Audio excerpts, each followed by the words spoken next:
Hi, my name is Daniel Hall, and welcome to my reading of this great self-help book called As a Man Thinketh. I also want to let you know that I have provided a free ebook version if you would like to read as you listen. And also, the ebooks are in Kindle format, PDFs, or for your iPad. I'm going to leave the link to those ebooks in the description right now. And by the way, while you're down there, if you have not yet subscribed to the channel, I would appreciate if you went ahead and did that right now. With that, let's jump into As a Man Thinketh by James Allen.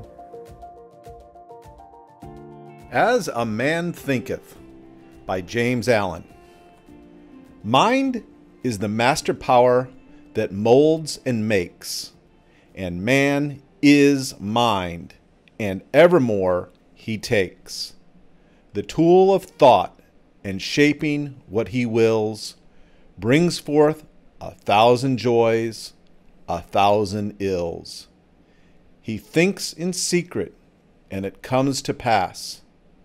Environment is but his looking glass. Foreword. This little volume, the result of meditation and experience, is not intended as an exhaustive treatise on the much written upon subject of the power of thought.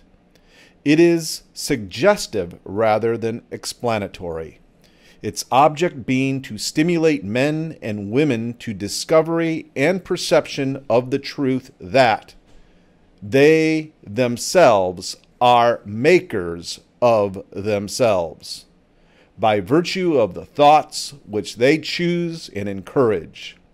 That mind is the master weaver, both of the inner garment of character and the outer garment of circumstance, and that, as they may hitherto woven in ignorance and pain, they may now weave in enlightenment and happiness. James Allen, As a Man Thinketh, Thought and Character.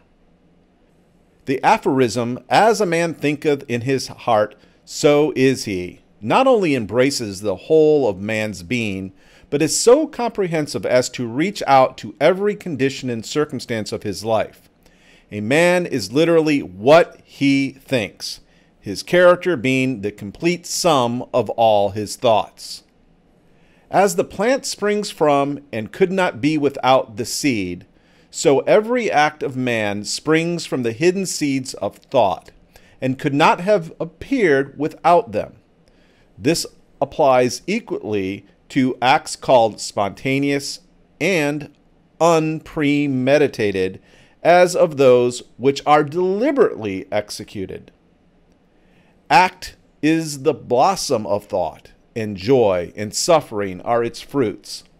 Thus does a man garner in the sweet and bitter fruitage of his own husbandry. Thought in the mind hath made us what we are. By thought was wrought and built. If a man's mind hath evil thoughts, pain comes on him as comes the wheel of the ox behind. If one endure in purity of thought, joy follows him, as his own shadow sure.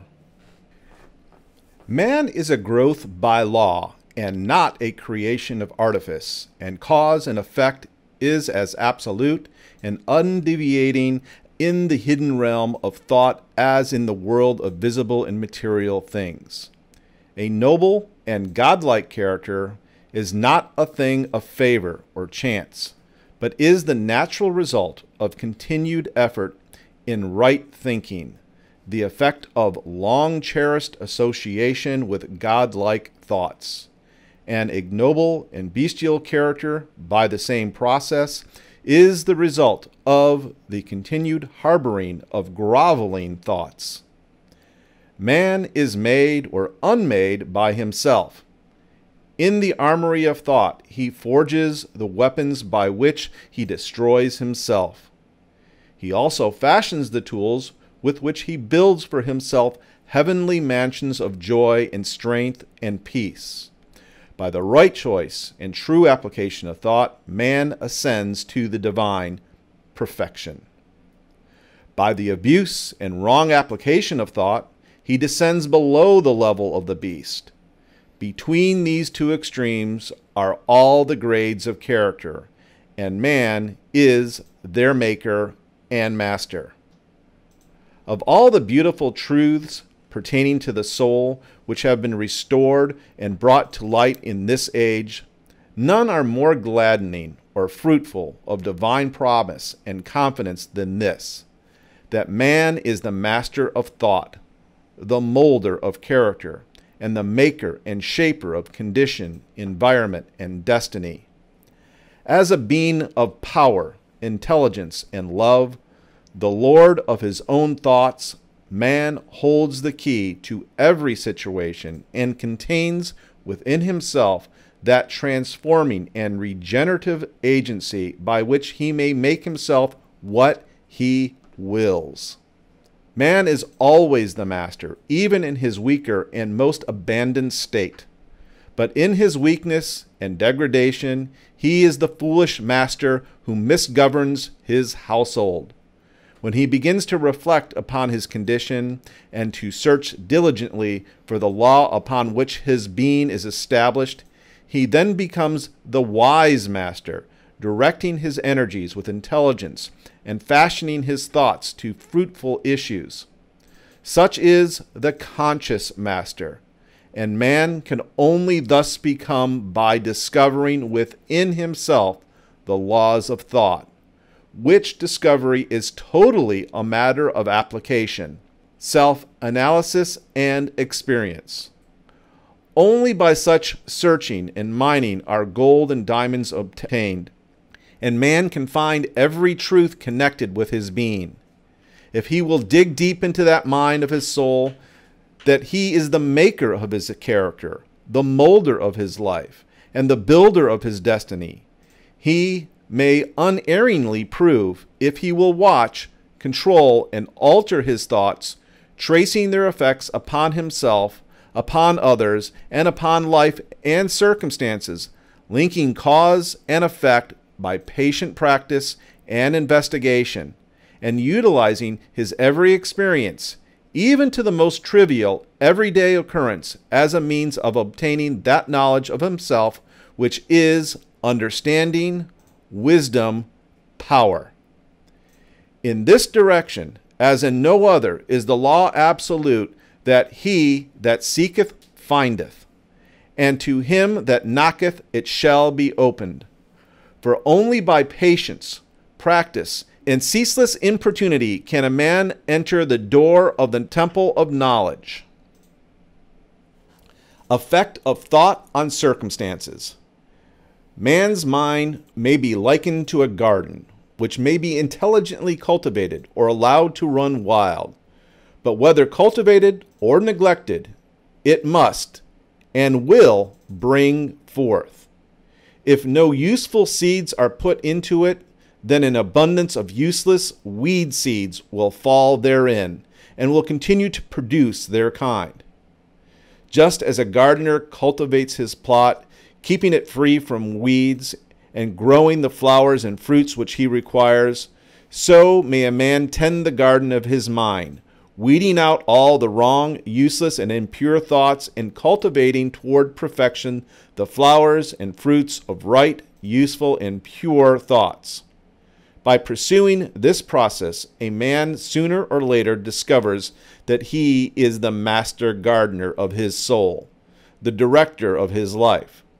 He also reveals within himself the laws of thought and understands with ever-increasing accuracy how the thought forces and mind elements operate in shaping of his character, circumstances, and destiny.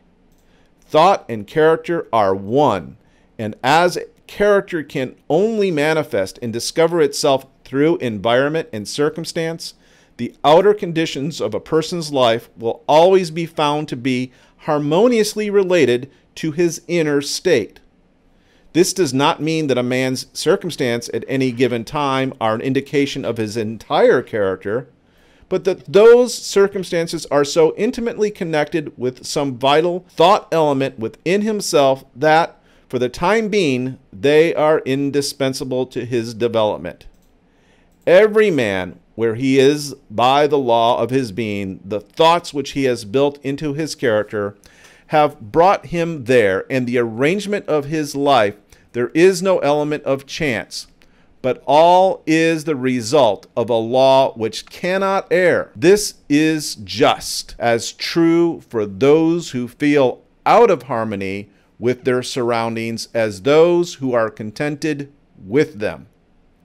As a progressive and evolving being, man is where he is that he may learn, he may grow, and as he learns the spiritual lessons which any circumstance contains for him, it passes away and gives place to other circumstances. Man is buffeted by circumstances so long as he believes himself to be the creature of outside conditions. But he realizes that he is the creative power, and that he may command the hidden soil and seeds of his being out of which circumstances grow. He then becomes the rightful master of himself. That circumstances grow out of thought every man knows who has for any length of time practiced self-control and self-purification, for he will have noticed that the alteration in his circumstance has been in exact ratio with his altered mental condition. So true is it that when a man earnestly applies himself to remedy the defects of his character and make swift and marked progress, he passes rapidly through a succession of vicissitudes. The soul attracts that which it secretly harbors, that which it loves, and also that which it fears.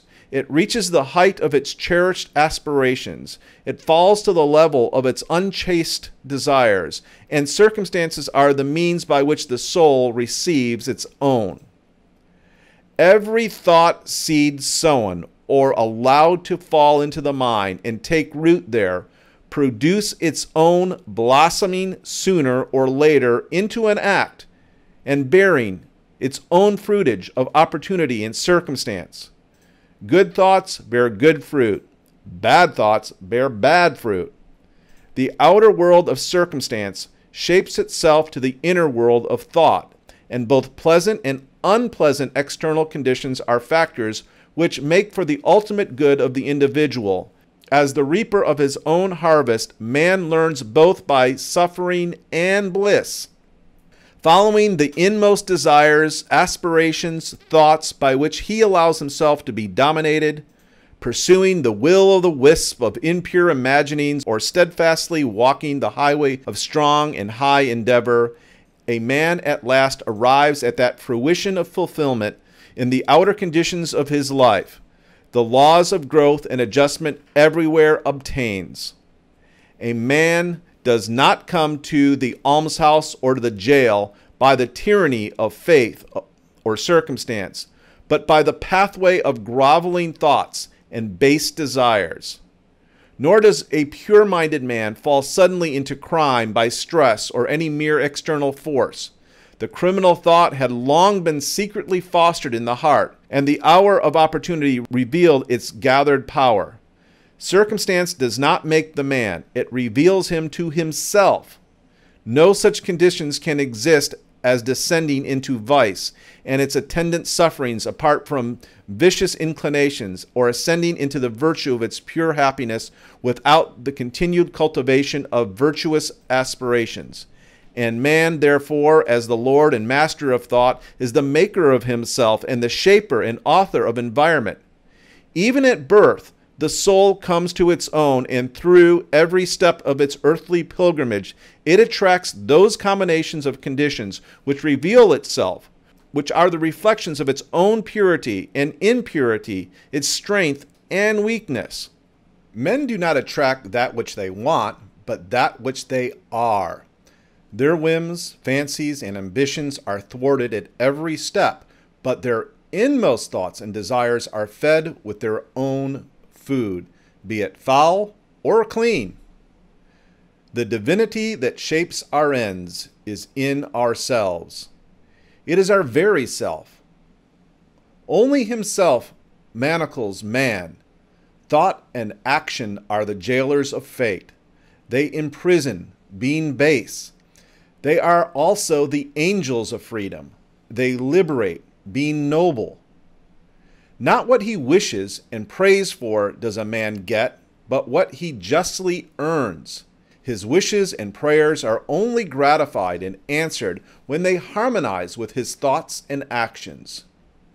In the light of this truth, what then is the meaning of frightening against circumstances?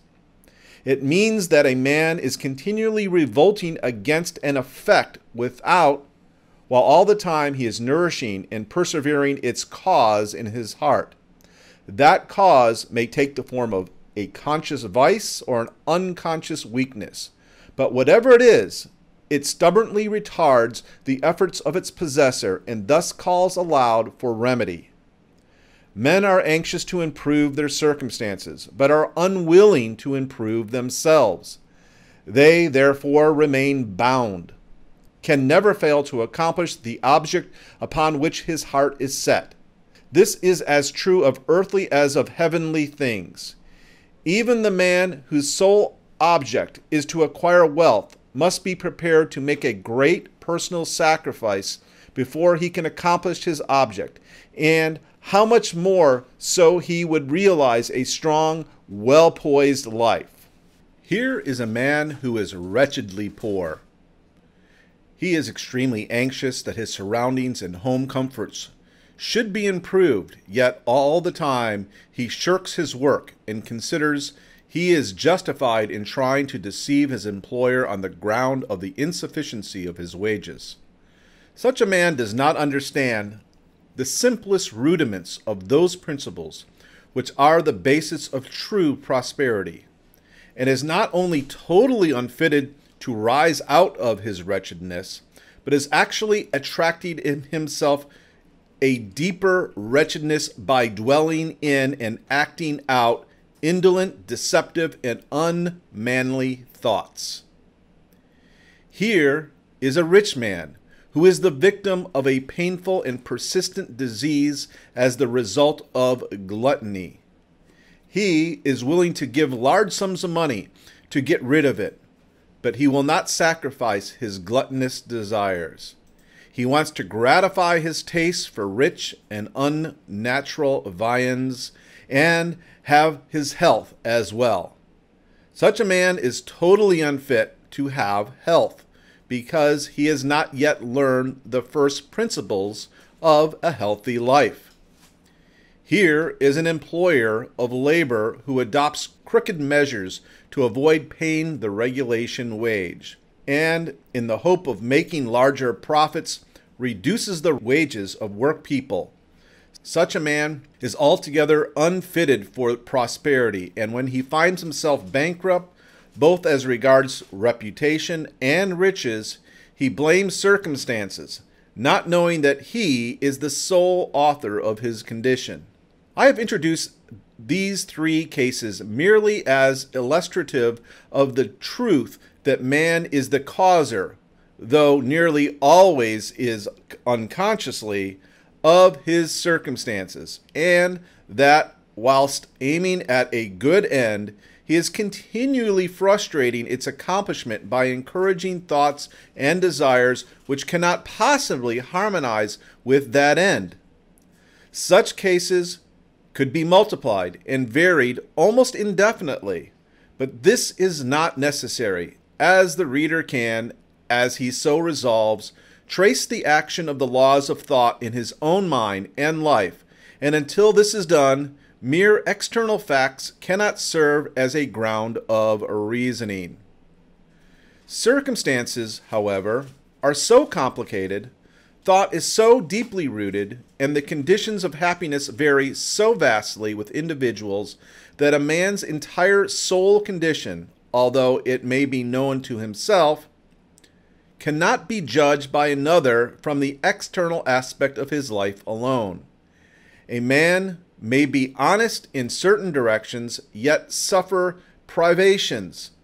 A man may be dishonest in certain directions, yet acquire wealth. But the conclusion usually formed that the one man fails because of his particular honesty and the other prospers because of his particular dishonesty is the result of a superficial judgment, which assumes that the dishonest man is almost totally corrupt and the honest man almost entirely virtuous.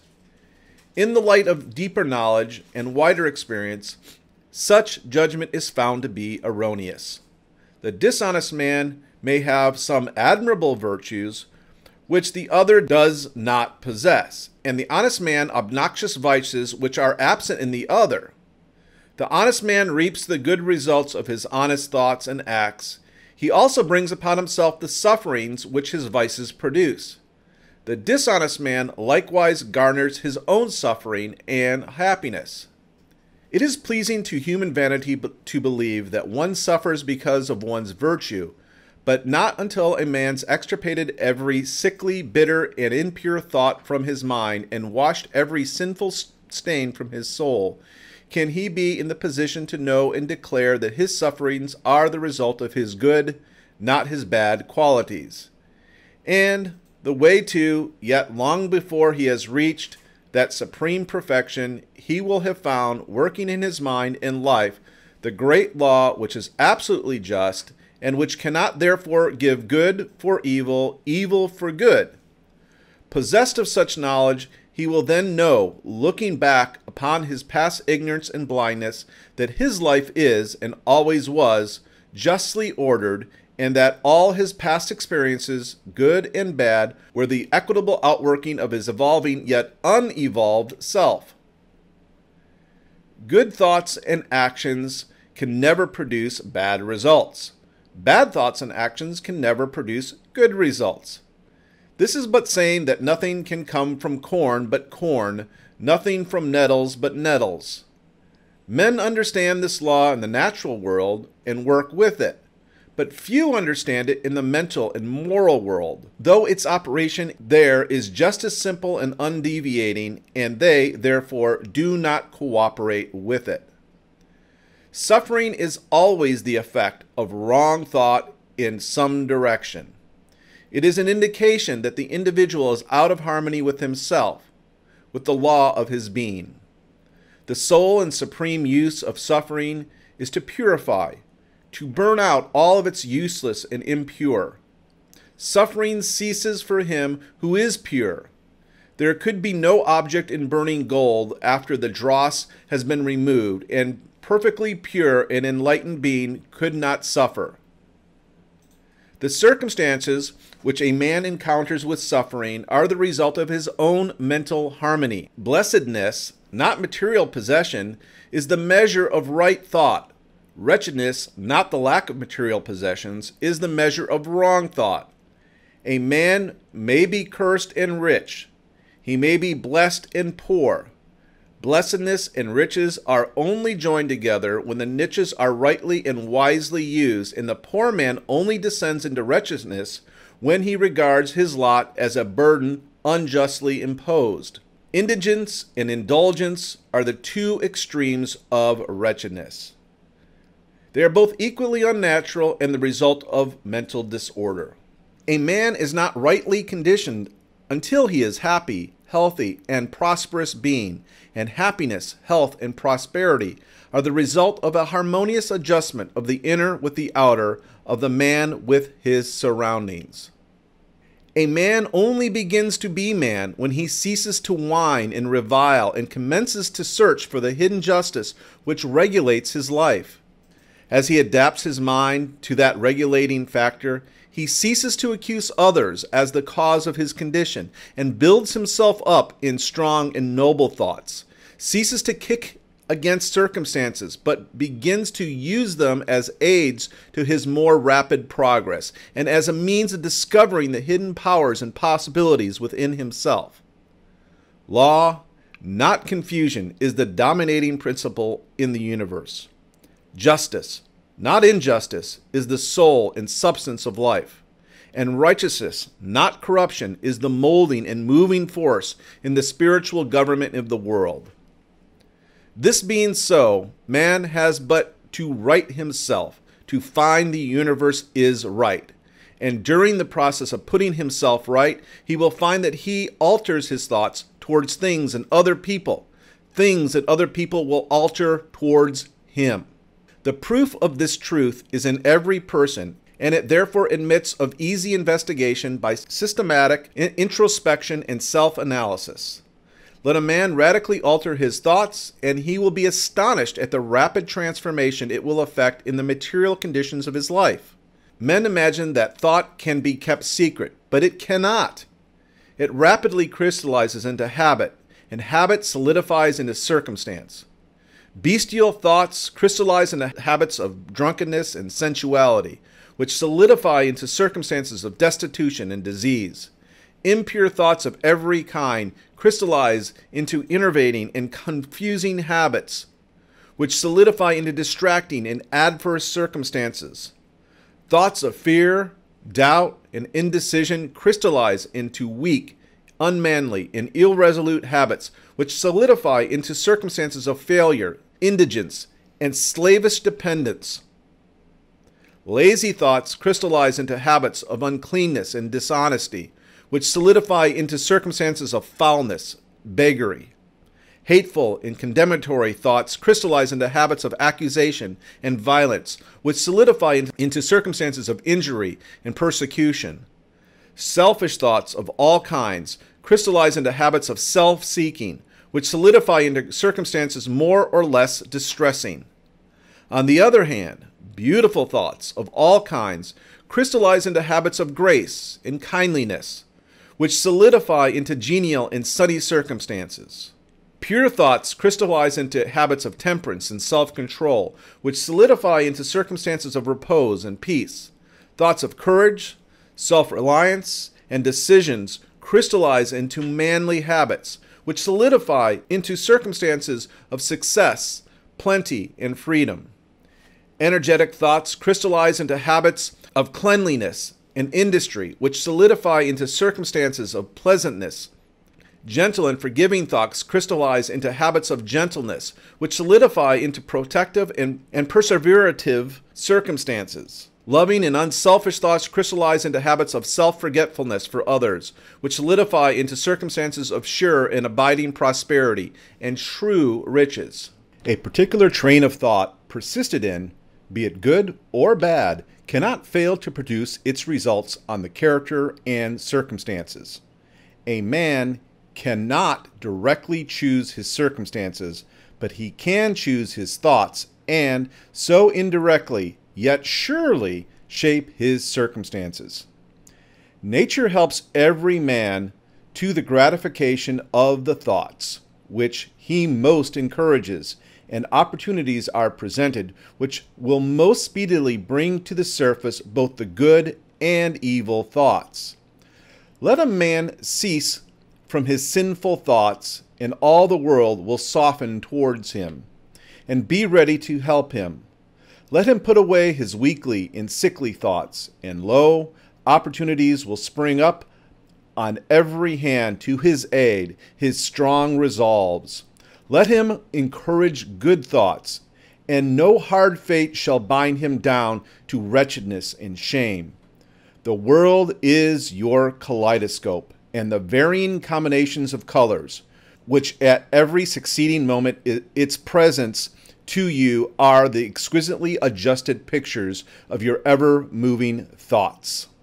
So you will be what you will be. Let failure find its false content in the poor word environment, but spirit scorns it and is free. It masters time. It conquers space. It cows that boastful trickster, chance, and bids the tyrant, circumstance, uncrown and fill a servant's place.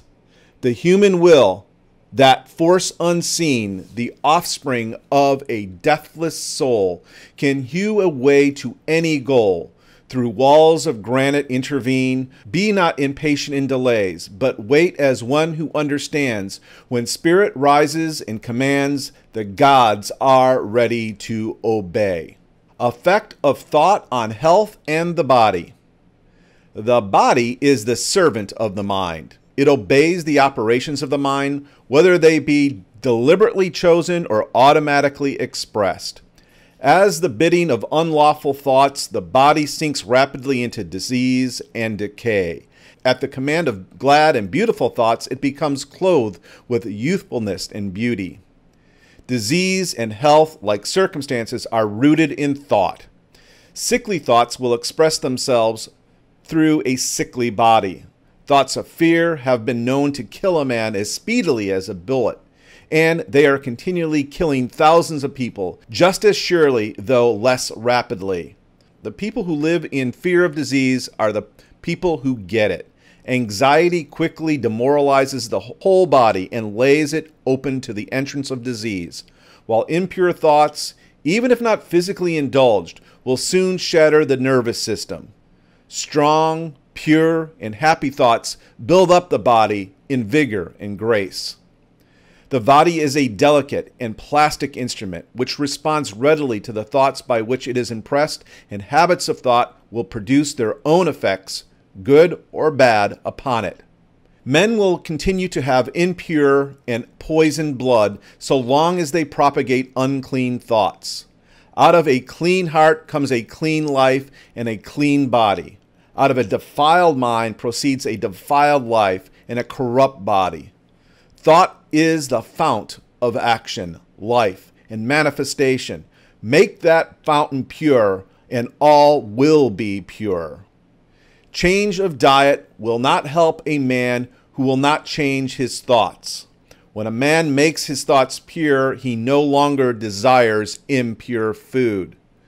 Clean thoughts make clean habits. The so-called saint who does not wash his body is not a saint. Clean thoughts make clean habits. The so-called saint who does not wash his body is not a saint. He who has strengthened and purified his thoughts does not need to consider the malevolent microbe. If you would protect your body, guard your mind. If you would renew your body, beautify your mind. Thoughts of malice, envy, disappointment, despondency rob the body of its health and grace. A sour face does not come by chance. It is made by sour thoughts. Wrinkles that mar are drawn by folly, passion, and pride. I know a woman of 96 who has the bright, innocent face of a girl. I know a man well under middle age whose face is drawn in inharmonious contours. The one is the result of a sweet and sunny disposition, and the other is the outcome of passion and disconnect. You cannot have a sweet and wholesome abode unless you admit the air and sunshine freely into your rooms. So a strong body and bright, happy, or serene countenance can only result from the free admittance into the mind of thoughts of joy and goodwill and serenity. Of the faces of the aged, there are wrinkles made by sympathy, others by strong and pure thought, and others are carved by passion. On the faces of the aged, there are wrinkles made by sympathy, others by strong and pure thought, and others are carved by passion. Who cannot distinguish them? With those who have lived righteously, age is a calm, peaceful, and softly mellowed, like the setting sun. I have recently seen a philosopher on his deathbed. He was not old except in years. He died as sweetly and peacefully as he had lived.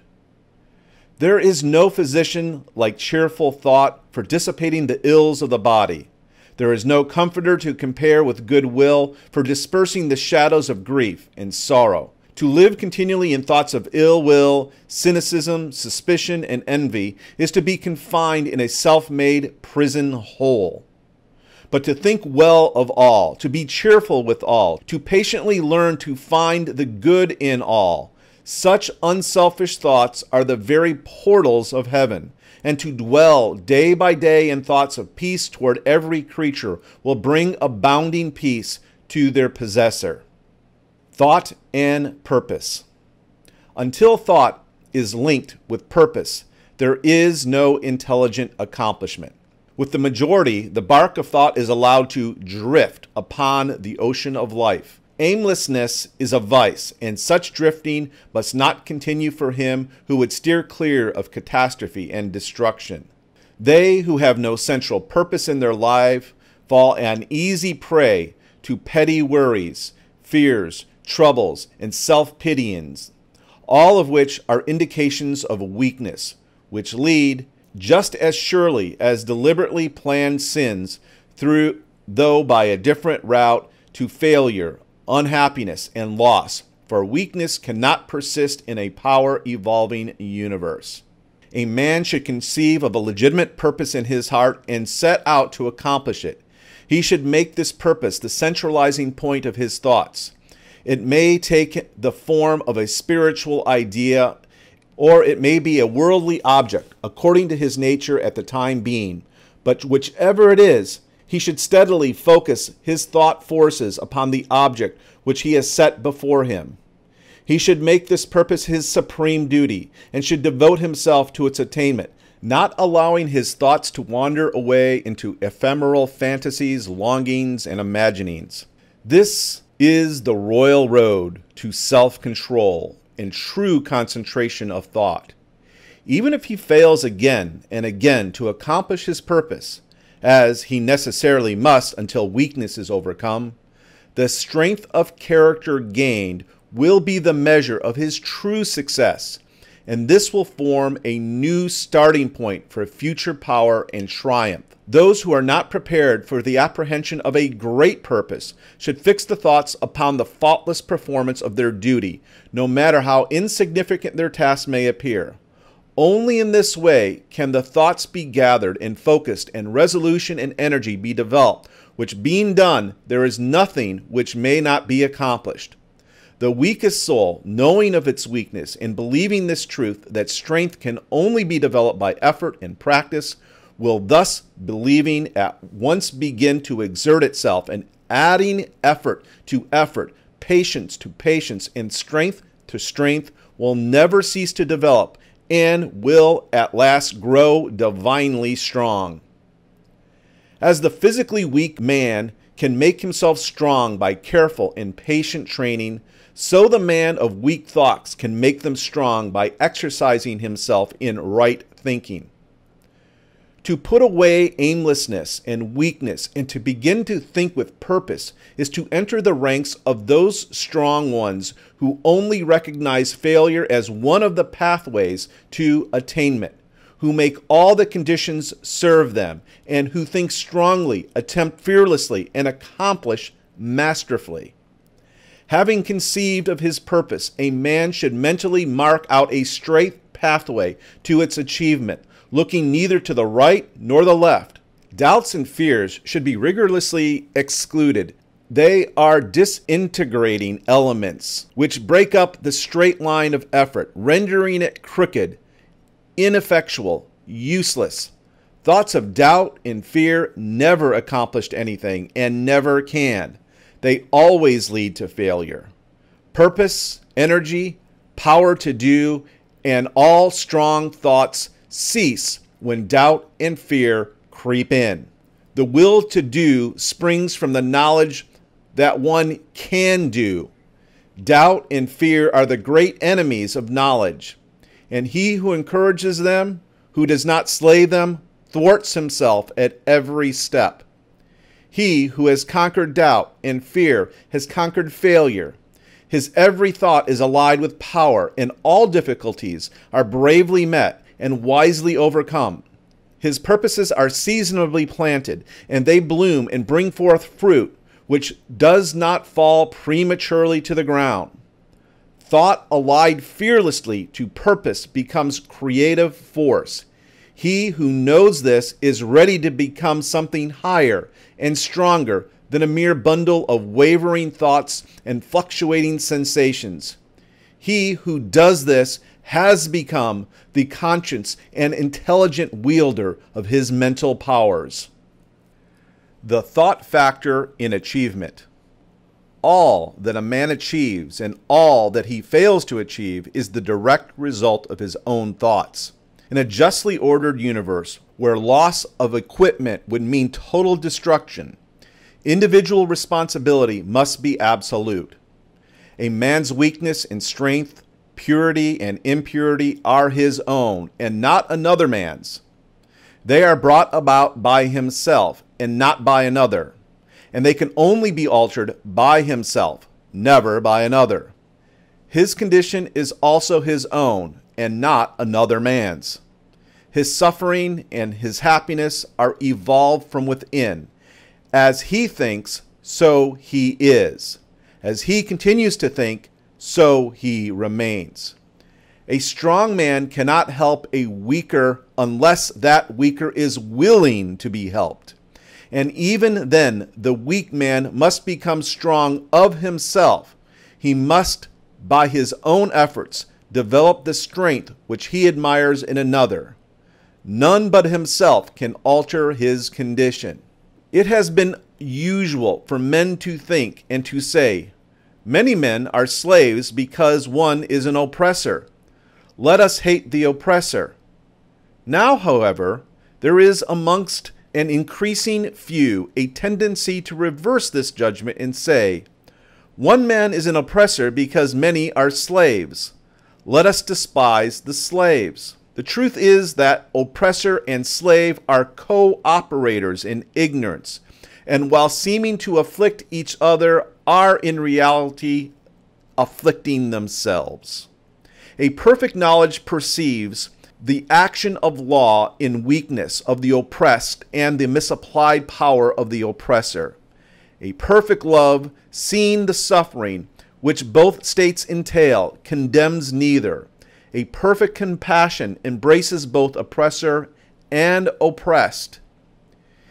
He who has conquered weakness and has put away all selfish thoughts belongs neither to oppressor nor oppressed. He is free. A man can only rise, conquer, and achieve by lifting up his thoughts. He can only remain weak and abject and miserably refusing to lift up his thoughts. Before a man can achieve anything, even in worldly things, he must lift his thoughts above slavish animal indulgence. He may not, in order to succeed, give up all animality and selfishness by any means, but a portion of it must, at least, be sacrificed. A man whose first thought is bestial indulgence could neither think clearly nor plan methodically. He could not find and develop his latent resources and would fail in any undertaking. Not having commenced to manfully control his thoughts, he is not in a position to control affairs and to adopt serious responsibilities. He is not fit to act independently and stand alone, but he is limited only by the thoughts which he chooses. There can be no progress, no achievement without sacrifice. And a man's worldly success will be in the measure that he sacrifices his confused animal thoughts and fixes his mind on the development of his plans and the strengthening of his resolution and self-reliance.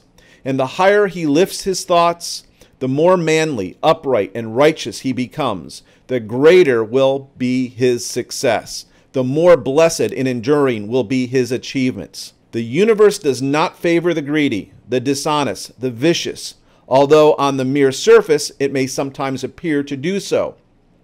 It helps the honest, the magnanimous, the virtuous. All the great teachers of the ages have declared this in varying forms, and to prove and know it, a man has but to persist in making himself more and more virtuous by lifting up his thoughts. Intellectual achievements are the results of thought consecrated to the search for knowledge, or for the beautiful and true in life and nature. Such achievements may be sometimes connected with vanity and ambition, but they are not the outcome of those characteristics. They are the natural outgrowth of long and arduous effort and the pure and unselfish thoughts. Spiritual achievements are the consummation of holy aspirations. He who lives constantly in the conception of noble and lofty thoughts, who dwells upon all that is pure and unselfish, will, as surely as the sun reaches its zenith and the noon its full, become wise and noble in character, and rise into the position of influence and blessedness. Achievement of whatever kind is the crown of effort, a jeweled crown of thought. By the aid of self-control, resolution, purity, righteousness, and well-directed thought, a man ascends. By the aid of animality, indolence, impurity, corruption, and confusion of thought, a man descends. A man may rise to high success in the world and even to lofty altitudes in the spiritual realm, and again descend into weakness and wretchedness by allowing arrogant, selfish, and corrupt thoughts to take possession of him. Victories attained by right thought can only be maintained by watchfulness. Many give way when success is assured and rapidly fall back into failure. All achievements, whether in business, intellectual, or spiritual world, are the result of definitely directed thought, are governed by the same law, and are of the same method. The only difference lies in the object of attainment. He who would accomplish little must sacrifice little. He who would achieve much must sacrifice much. He who would attain highly must sacrifice greatly. Visions and ideals. The dreamers are the saviors of the world. As the visible world is sustained by the invisible, so men, through all of their trials and sins and sordid vocations, are nourished by the beautiful visions of their solitary dreamers. Humanity cannot forget its dreamers. It cannot let their ideals fade and die. It lives in them. It knows them as the realities which it shall one day see and know. Composer, sculptor, painter, poet, prophet, and sage. These are the makers of the afterworld, the architects of heaven. The world is beautiful because they have lived. Without them laboring, humanity would perish. He who cherishes a beautiful vision, a lofty ideal in his heart, will one day realize it. Columbus cherished a vision of another world, and he discovered it. Copernicus fostered the vision of multiplicity of worlds in a wider universe, and he revealed it. Buddha beheld the vision of a spiritual world of stainless beauty and perfect peace, and he entered into it. Cherish your visions, cherish your ideals, cherish the music that stirs in your heart, the beauty that forms in your mind, the loveliness that drapes your purest thoughts. For out of them will grow all the delightful conditions, all heavenly environment. Of these, if you but remain true to them, your world will at last be built. To desire is to obtain. To aspire is to achieve. Shall man's basest desires receive the fullest measure of gratification, and his purest aspirations starve for lack of sustenance? Such is not the law. Such a condition of things can never obtain. Ask and receive. Dream lofty dreams, and as you dream, so shall you become. Your vision is the promise of what you shall one day be. Your ideal is the prophecy of what shall be at last unveil. The greatest achievement was at first and for a time a dream. The oak sleeps in the acorn. The bird waits in the egg, and the highest vision of the soul, a waking angel stirs. Dreams are the seedlings of reality. Your circumstances may be uncongenial, but they shall not long remain. So if you but perceive an ideal and strive to reach it, you cannot travel within and stand still without. Here is a youth hard pressed by poverty and labor, confined by long hours in an unhealthy workshop, unschooled and lacking all the arts of refinement. But he dreams of better things. He thinks of intelligence, of refinement, of grace, of beauty. He conceives of, mentally builds up, an ideal condition of life.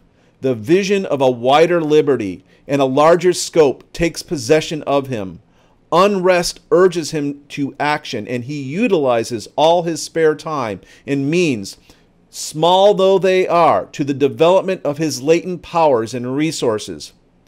Very soon, so altered has his mind become that the workshop can no longer hold him.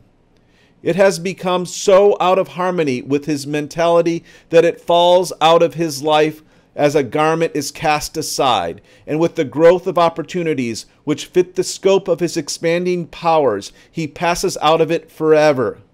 Years later, we see this youth as a full-grown man. We find him a master of certain forces of the mind, which he wields with worldwide influence and with almost unequaled power. In his hand, he holds the cords of gigantic responsibilities. He speaks, and lo, lives are changed. Men and women hang upon his words and remold their characters, and, sun-like, he becomes the fixed and luminous center round which innumerable destinies revolve. He has realized the vision of his youth. He has become one with his ideal. And you too, youthful reader, will realize the vision, not by the idle wish of your heart, be it base or beautiful or a mixture of both, for you will always gravitate towards that which you secretly most love. Into your hands will be placed the exact results of your thoughts. You will receive that which you earn, no more, no less. Whatever your present environment may be, you will fall, remain, or rise with your thoughts, your vision, your ideal. You will become as small as your controlling desire, as great as your dominant aspiration. In the beautiful words of Stanton Kirkham Davis, you may be keeping accounts, and presently you shall walk out of the door that for so long has seemed to be the barrier of your ideas, and shall find yourself before an audience, the pen still behind your ear, the ink stains on your fingers, and then and there shall pour out the torrent of your inspiration. You may be driving sheep, and you shall wander to the city open-mouthed, shall wander upon the intrepid guidance of the Spirit into the studio of the Master, and after a time he shall say, I have nothing more to teach you, and now you have become the Master. And now you have become the Master, who did so recently dream of great things while driving sheep. You shall lay down the saw and the plane to take upon yourself the regeneration of the world. The thoughtless, the ignorant, and the indolent, seeing only the apparent effects of things and not the things themselves, talk of luck, of fortune, and chance. Seeing a man grow rich, they say, how lucky he is. Observing another become intellectual, they explain, how highly favored he is. And noting the saintly character and wide influence of another, they remark, how chance aids him at every turn. They do not see the trials and failures and struggles which these men have voluntarily encountered in order to gain their experience, have no knowledge of the sacrifices they have made, of the undaunted efforts they have put forth, of the faith they have exercised, that they might overcome the apparently insurmountable, and realize the vision of their heart. They do not know the darkness and the heartaches. They only see the light and the joy, and they call it luck. They do not see the long and arduous journey, but only behold the pleasant goal and call it good fortune. Do not understand the process, but only perceive the result and call it chance. In all human affairs, there are efforts and there are results, and the strength of the effort is the measure of the result. Chance is not. Gifts, powers, material, intellectual, spiritual possessions are the fruits of effort. They are thoughts completed, objects accomplished, visions realized. The vision that you glorify in your mind, the ideal that you enthrone in your heart, this you will build your life by. This you will become. Serenity. Calmness of the mind is one of the beautiful jewels of wisdom. It is the result of long and patient effort in self-control. Its presence is an indication of ripened experience and of more than ordinary knowledge of the laws and operations of thought. A man becomes calm in the measure that he understands himself as a thought-evolving being, for such knowledge necessitates the understanding of others as the result of thought, and as he develops a right understanding and sees more and more clearly the internal relations of things by the actions of cause and effect, he ceases to fuss and fume and worry and grieve, and remains poised, steadfast, serene. The calm man, having learned how to govern himself, knows how to adapt himself to others, and they, in turn, reverence his spiritual strength and feel that they can learn of him and rely upon him. The more tranquil a man becomes, the greater his success, his influence, his power for good. Even the ordinary trader will find his business prosperity increase as he develops greater self-control, for people will always prefer to deal with a man whose demeanor is strongly equitable.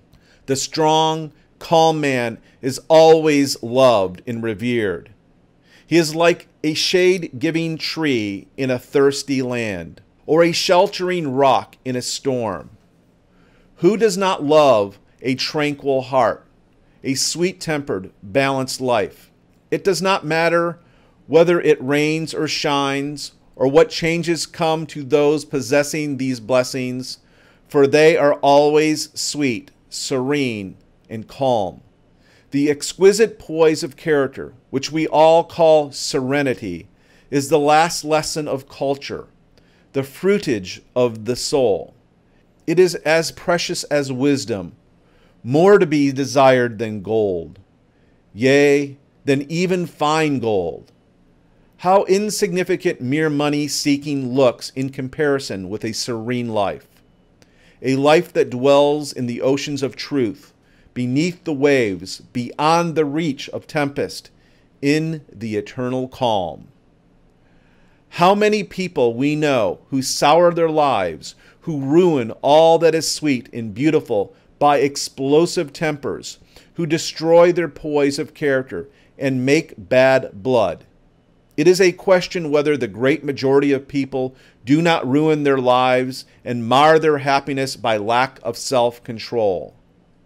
How few people we meet in life who are well balanced, who have the exquisite poise which is the characteristic of the finished character.